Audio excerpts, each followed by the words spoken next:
From ABC News, voters don't like Biden's economy, but why? And they say, if the U.S. economy is strong, why are so many Americans struggling? I mean, we told them everything was okay, but they still are noticing the complete collapse all around them. How could this be? And my name's Eric. This channel is called Report and Opine. Please like, comment, share, subscribe, all that fun stuff. I'm absolutely begging you. I'm begging you, please. Come on, please. It costs you nothing, but it helps me a lot because the algorithm is an absolute monster.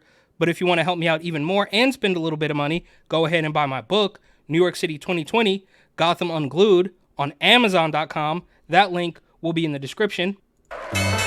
There is a big split right now between the metrics of the economy and the reality as it's being felt by Americans. You have some outward signs that say... Yeah, so we're trying to juke the stats. We're trying to fudge the numbers, but there's still a disconnect. That things should be pretty good, and yet they're not for so many Americans. How do you feel about the economy right now?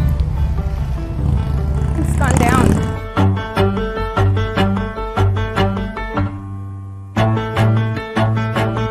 Let's begin by taking stock of where the American economy is today. The unemployment rate is about 3.8. Yeah, okay, I'm going to believe this weirdo ABC talking head he's going to try his hardest to maintain the gaslighting that everything is okay. 8%. The GDP growth is about 2.2%. Now, if you look at those numbers and looked at them in isolation, you would say, whoa, the economy is doing pretty good. Of course, when you look at the polling, that's not the answer. 20, 40, 60, 80, 100, 120, 140. That's $100. Stop playing with me, Smokey.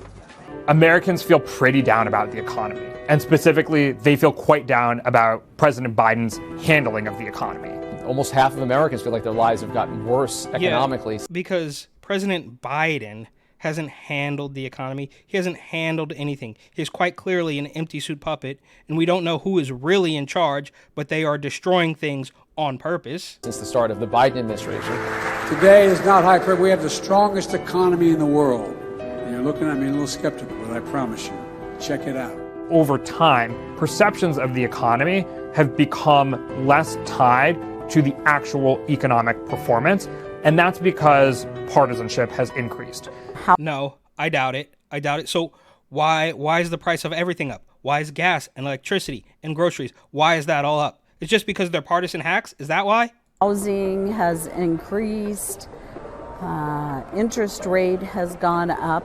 So we haven't seen a real overall approach from any of the candidates, frankly, that reflects the reality of governing in 2023, 2024, and beyond. The fact that prices are as high as they are, the sense that wages haven't kept up. You also have a series of strikes going on. You also have a looming and growing debt crisis when you talk about... And you have greaseball, scumbag, bang your wife, Governor Gavin Newsom taking control of 6.3 or 6.4, depending on the report, billion with a B, dollars to, help the homeless crisis. And of course, he said he was going to do that all the way back in 2008. Problem of those that are out on the streets that we define as homeless, we better solve the housing problem if we're going to have an impact.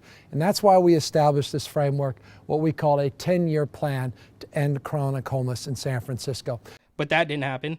About how much debt the federal government is racking up and has racked up now for decades under Democratic and Republican rule. This is a fight for the UAW, for my brothers and sisters that should be getting paid a livable wage. I would love to be a homeowner. Well, livable wage is in the wind, bro. It doesn't mean anything. That's what college girls say.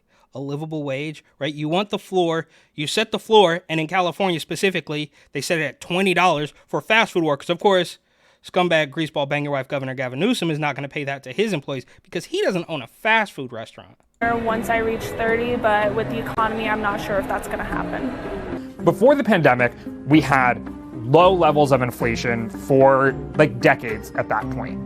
And so in response to this crisis, there's a massive amount of stimulus that is pumped into the economy. Essentially, it's the CARES Act, which is over $2 trillion in March. There's another stimulus package that's almost $1 trillion that's passed in December. A democratically controlled government in Washington passes that $2 trillion stimulus. So now the stimulus has totaled more than $5 trillion. And economists start... The stimulus. The Democratic-controlled government is passing stimulus bills. So we're pumping the economy full of money, but we can't understand why people aren't happy with that. Warning, folks, this may be too much stimulus. So we see inflation rise to a place that we haven't seen in American life since the 70s or 80s. So now what happens? The Fed stops printing cash. They start raising interest rates at the fastest level also in decades. Inflation does start to go down, but if you have a mindset of when you experience 9% inflation annually, but then, the next year inflation's only 4%, in your mind, you're still paying 13% more than you were 2 years earlier. That while wages were rising throughout that period, they were not rising at the same rate as prices. So yeah, and I guess I can only assume that this is somehow the fault of Orange Man. For a majority of Americans, they were literally getting poorer. So there's a big disconnect, though, between the numbers and the realities as people feel it. And that, I think, is fueling part. I just don't think that's true. There's a disconnect between the reality and what people are actually feeling. So quite literally, okay, not literally, but figuratively, he's saying, don't believe your lying eyes. It's all good. Part of the uncertainty is that you can show people that things are good, but if they don't feel it and they haven't felt it to date, it's a very hard political argument to make. Until or unless people feel better about the economy, it will be an overriding issue. So this is a time, I think, of political uncertainty that matches the economic. Okay. Well, as we know, California is in complete shambles, from the crime to the cost of, quite literally, everything, as we saw, is going through the roof. But pot prices are falling, and these guys are going to continue to tell you that it's all in your head. And not only is it all in your head, but the Washington Compost wants you to know that the economy is actually booming thanks to immigrants, right? Are we talking about the immigrants who have been here for 30, 40, 50 years, opening up small mom and pop businesses that you force to close down, whether through Rona, overreach, or just stone cold street thugs? Not them, but more than likely the criminal illegals that we have allowed in, in the past 3 or so years, even though you were supposed to be deathly afraid of the virus. They are protesting. They are demanding free stuff. They are assaulting Americans, and worse, they are stealing. But if you notice any of that, you will be lucky to have these people just say, well, it's not actually happening, because they would like to do a lot worse.